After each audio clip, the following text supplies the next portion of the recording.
দুর্ঘটনা ঠেকাতে বিগত বেশ কিছু বছর ধরে সেফ ড্রাইভ সেভ লাইফ কর্মসূচি চালাচ্ছে রাজ্য সরকার। তাতে সুফলও মিলেছে কিছুটা, কিন্তু তারপরেও প্রায় প্রতিদিনই রাজ্যের কোনো না কোনো জায়গা থেকে উঠে আসছে দুর্ঘটনার খবর। এবার তেমনই এক দুর্ঘটনা ঘটে গেল পূর্ব বর্ধমান জেলার মেমারি থানার অন্তর্গত ১৯ নম্বর জাতীয় সড়কের উপরে আলিপুর এলাকায়। স্কুটারের সঙ্গে লরির সংঘর্ষ ঘটে, যার জেরে পড়ে যান স্কুটারের চালক আর তার পায়ের ওপর দিয়ে চলে যায় লরির চাকা। গুরুতর আঘাত লাগে স্কুটার চালকের দুটি পায়ে। বাঁচাও বাঁচাও করে চারিদিকে চিৎকার করতে থাকেন স্কুটার চালকের স্ত্রী, কিন্তু অভিযোগ এ নিয়ে এগিয়ে আসেননি ঘটনাস্থলের পাশেই থাকা ওয়াচ টাওয়ারের কোনো সিভিক ভলেন্টিয়ার, বরং তারা ফোনে ব্যস্ত ছিলেন বলে অভিযোগ উঠেছে। এমনকি স্থানীয়রা পুলিশ ক্যাম্পে ফোন করে কোনো সহায়তা পাননি বলে অভিযোগ। ফলে কেটে যায় দীর্ঘ ৩০ থেকে ৪০ মিনিটেরও বেশি সময়। এরপর আসে পুলিশ, নিয়ে যাওয়া হয় চিকিৎসার জন্য। আর এ নিয়ে এক স্থানীয় বাসিন্দা কি বলছেন শুনবো। অ্যাক্সিডেন্ট হয়ে পড়ে আছে, প্রায় বলতে যে আমি আসার পরে শুনলাম যে ৪০ মিনিট ১ ঘন্টা ধরে পড়ে আছে। হাঁড়িতে ফোন করা হয়েছিল, হাঁড়ির থেকে ওনারা মনে হয় কোনো জায়গায় ডিউটি বেরিয়ে গিয়েছিলো। পরবর্তীকালে একজন এসে এখানে যিনি বললেন যে আমি বর্ধমান কোর্টে ছিলাম, আমি কোর্ট থেকে এসে রোডের অ্যাম্বুলেন্সটা রোড কোম্পানির যে ম্যানেজার আছে এখন এখানে সাইড ম্যানেজার, তাঁকে গালাগালিজ করে তারপরে গাড়িটা আসতে অনেক লেট হয়েছে। এখান থেকে এদিকটা ওনার পুরো শেষ। উনি ছিলেন বাইকে, টু হুইলার, আর মেরেছে ওনাকে লরিতে। লরি পালিয়ে গেছে। দিয়ে কি মনে হচ্ছে উনি বেঁচে আছেন? হ্যাঁ, বেঁচে আছে। এখানে তো এখানকার মানুষের অভিযোগ রয়েছে যে এখানে সিভিক ভলেন্টিয়ার বা পুলিশ ছিলেন, তারা সিভিক ভলেন্টিয়ারগুলো এখানে থাকে, এখানে দেয়। এবার ওরা এখানে কোনো সময় থাকতে থাকতে হয়ে যায়, হ্যাঁ, সেই জন্যে এইসব অঘটনগুলো ঘটছে। সকালেও নাকি একটা ওপারে হয়েছে বলছে ৪ চাকা। এইরকমভাবে ১ ঘন্টা এখানে পড়ে থাকলো, কি মনে হচ্ছে পুলিশের গাফিলতি?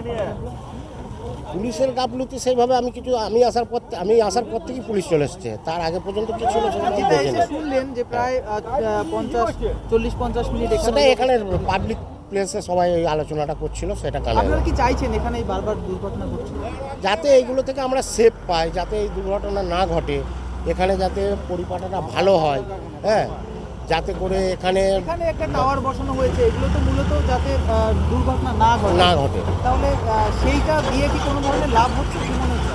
এখন তো টাওয়ারে সেইভাবে কোনো লাভ আসছে না। অভিযোগ রয়েছে যে এখানে টাওয়ারে ছিলেন কেউ, কিন্তু সেখানে বসে ফোন, সেটা আমি দেখিনি। আরও এক স্থানীয় বাসিন্দা কি বলছেন এই বিষয়ে শুনবো। বাবা একদম এইখান দিয়ে দৌড় পালিয়ে গেছে, জামা ফামা খুলে টপিকরা, আর মোবাইল দেখছে ওপরে। এখানে কতক্ষণ করেছিল? ৪০ মিনিট। আচ্ছা, কোনো পুলিশ না, কেউ না, এখন পুলিশ এসেছে। আচ্ছা, দিয়ে কিসের সঙ্গে কিসের হয়েছে? এইটা হয়েছে আমি দেখিনি, ওই লরিতে মেরেছে, মোটরসাইকেলের সাথে বোধহয় হয়েছে। আচ্ছা, দিয়ে মোটরসাইকেল কি একজন চালাচ্ছে? না, একজন চালাচ্ছিল, একজন বউটা ছিল চেপে, ও সাইডে পড়েছে আর লরি চলে গেছে। আচ্ছা, তারপরে ওভাবেই পড়েছিল? হ্যাঁ, ওইভাবেই পড়েছিল। আর দিয়ে মারা গেছে না বেঁচে? না, মারা যায়নি, ধুক ধুক করছে, যাবে। বলছিলেন এখানে তো ট্রাফিক রয়েছে, ওই তো ইয়েতে মোবাইল দেখছে ওখানে ছিল। হ্যাঁ, ওরা তারপরে যখন জনগণ খেপে গেছে তখন পালিয়ে গেল একদম সব। পরে পুলিশ কতক্ষণ পরে? পুলিশ এই তো এসেছে, গাড়িতে উঠে এখনো 5 মিনিট হয়নি, এখন এসেছে পুলিশ। এই ঘটনার রীতিমতো ক্ষোভে ফেটে পড়েন স্থানীয় বাসিন্দারা। একদিকে তারা যেমন সিভিক ভলেন্টিয়ারদের তৎপরতা নিয়ে প্রশ্ন তুলছেন, তেমনই নিশানা করেছেন জাতীয় সড়ক কর্তৃপক্ষকেও। এলাকাবাসীর অভিযোগ, ওই এলাকায় ব্রিজের কাজ খুব ধীর গতিতে হচ্ছে, যার জেরে এলাকা ধুলোয় ভরে যাচ্ছে। পাশাপাশি জাতীয় সড়কে কাজ হওয়ার জন্য সরু রাস্তা ব্যবহার করতে হচ্ছে বড় বড় গাড়িগুলোকে, ফলে বাড়ছে দুর্ঘটনার আশঙ্কা। আরও এক স্থানীয় বাসিন্দা এই বিষয়ে কি বলছেন শুনে নিন। দায়িত্ব পড়বে এনএইচ এর ঘাড়ে, কারণ এনএইচ এর কাজের এই লুজ থাকার জন্য এখানে এলাকার মানুষ লুজার হচ্ছে। এখানে মানুষ পারাপার করা প্রায় মাঝে মধ্যে ঘটনা এরকম অঘটন ঘটছে। এর দায়ভারটা কিন্তু সম্পূর্ণটা এনএইচ এর ঘাড়ে চাপবে। একটা ব্রিজ নিয়ে যদি ওরা 3 বছর ধরে না ঠিকঠাকভাবে এখানে কোনো কাজ হচ্ছে না, এখানে কোথা থেকে ফ্লাইওভারগুলো এনে ফেলছে, এলাকার মানুষকে জ্বালিয়ে পুড়িয়ে ছারকার করে দিচ্ছে। একটু যদি হাওয়া দেয় এলাকার মানুষের এখানে বসবাস করা খুব মুশকিল হয়ে যাচ্ছে। আমরা বিভিন্ন সময় দেখেছি যে ছাইয়ের মতো হ্যাঁ, ছায়ের মতো জিনিসগুলো এগুলো ফেলছে, ডাস্টগুলো, এই ডাস্টগুলোকে ওরা না জল দিচ্ছে না এগুলোকে কোনো পরিপাটা করছে। একটু হাওয়া দিলে গোটা গ্রাম ভর্তি হয়ে যাচ্ছে। আপনারা কি এইগুলো জানিয়েছিলেন, এই যে ধোঁয়া হয়ে যাচ্ছে, চারিদিকে ধুলোয় পড়ে যাচ্ছে, এগুলো এনএইচ এইভাবে বহুবার জানানো হয়েছে, কোনো রকমই কিছু কাজ হয়নি। এনএইচের কাজের ফল্টের জন্যই এগুলো ঘটছে।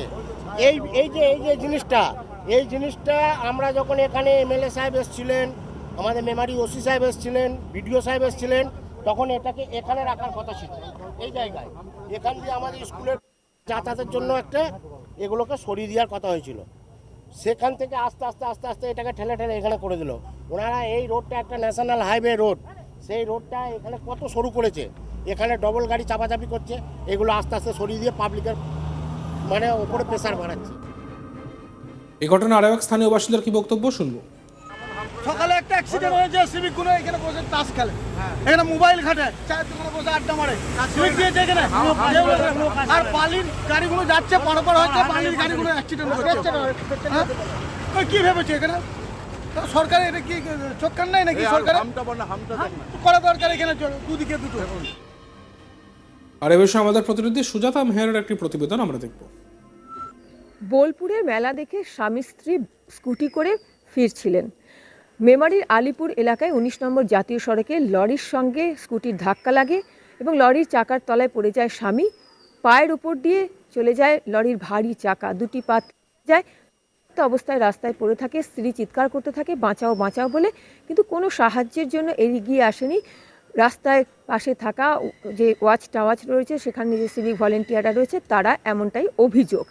স্থানীয়রা দৌড়ে আসে, তারা বারবার পুলিশকে ফোন করতে থাকে, পুলিশ ক্যাম্পে তারা খবর দেয়, কিন্তু সেখান থেকেও তাড়াতাড়ি যে হেল্পের জন্য আসা, সেটাও কিন্তু কোনো রকম সহযোগিতা পাওয়া যায়নি বলে স্থানীয়রা অভিযোগ করছে।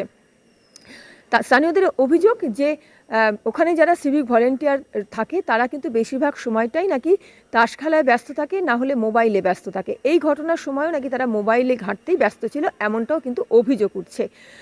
অগতাগতি প্রায় 30 থেকে 40 মিনিট পর গাড়ি আসে এবং তারপর ওই ব্যক্তিকে চিকিৎসার জন্য পাঠানো হয়।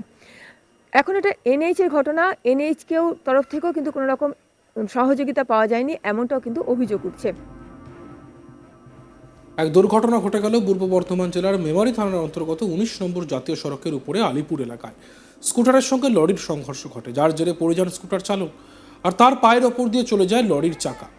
গুরুতর আঘাত লাগে স্কুটার চালকের দুটি পায়ে। বাঁচাও বাঁচাও করে চিৎকার করতে থাকেন স্কুটার চালকের স্ত্রী, কিন্তু অভিযোগ এই নিয়ে এগিয়ে আসেননি ঘটনাস্থলের পাশেই থাকা ওয়াচ টাওয়ারের কোনো সিভিক ভলেন্টিয়ার, বরং তারা ফোনে ব্যস্ত ছিলেন বলে অভিযোগ উঠেছে। এমনকি স্থানীয়রাও পুলিশের ক্যাম্পে ফোন করে কোনো সহায়তা পাননি বলে অভিযোগ।